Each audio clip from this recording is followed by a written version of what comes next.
Alright, guys. Yeah, I wanted to talk about this accident of this woman falling into the river at River Wyre, okay? And they still haven't found the body yet. Um,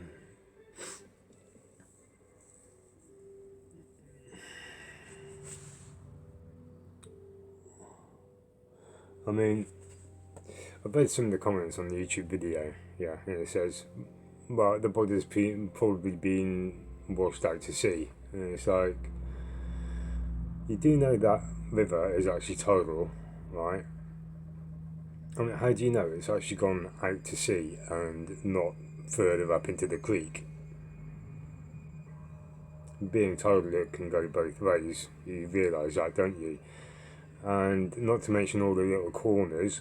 I'm not exactly sure where this woman fell in, so I can't really speculate or comment on the area. But it looks like you've got about 28-mile long section that's tidal, right? Along that section, you've probably got high banks and tree roots, right? So if there's an outside corner, the body could be trapped under tree roots. This is something that I've mentioned in YouTube videos following this story over the last week, okay? I used to live on a boat on a river, so I know the deal, okay? In regards to recovering dead bodies from rivers, yeah, I've got experience in that as well, okay? So, considering the guy I bought a boat off died in the river, okay? Um,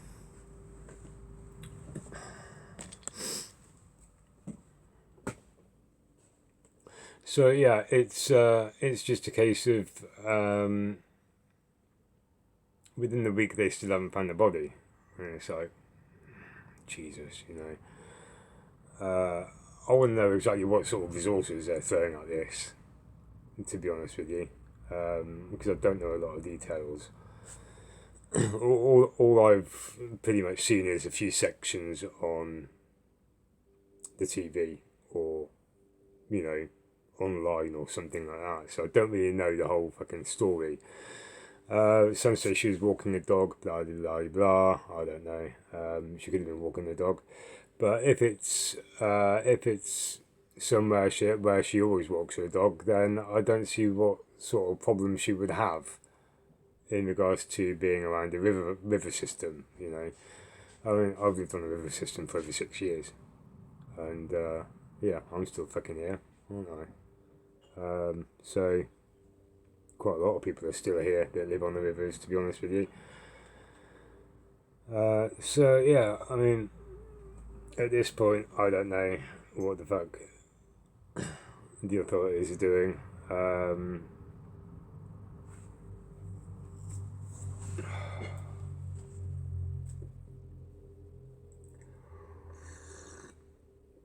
But surely the first thing to do would be scouring the river about 100, 150 feet in either direction, wouldn't it?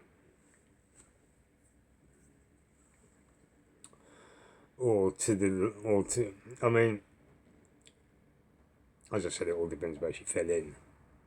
And if she's got a few corners to get around, right, before even entering the sea, then she's going to get caught up underwater somewhere. So, you know, if she is in the river, she's still there, okay?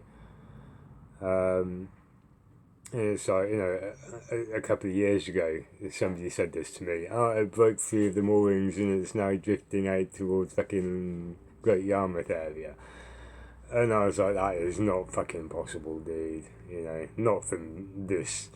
I mean, I was in Norfolk, yeah, Norfolk Broads. And pretty much where I was, you had to travel a good 40 mile or something to get down to Great Yarmouth, down a winding, long fucking river, you know. And they said, oh, the boat's gone down to Great Yarmouth. And I was like, what a load of shonky nonsense. What are you doing, pal? What, you trying to make me race all the way down to Great Yarmouth, are you? That ain't going to work, you know. It's like due to tidal rivers, I know exactly how they operate. So, you know, nothing can get that far if you've got like a load of fucking corners in the way to, and the water will always go in the least part of resistance, which is usually the outside of a system and a corner. So that's where I would be checking. Um, I mean, they've been at this for a week and they're no closer. So, if they had divers in already scouring that fucking river and they still haven't found her, then something else dodgy is fucking going on as far as I'm concerned.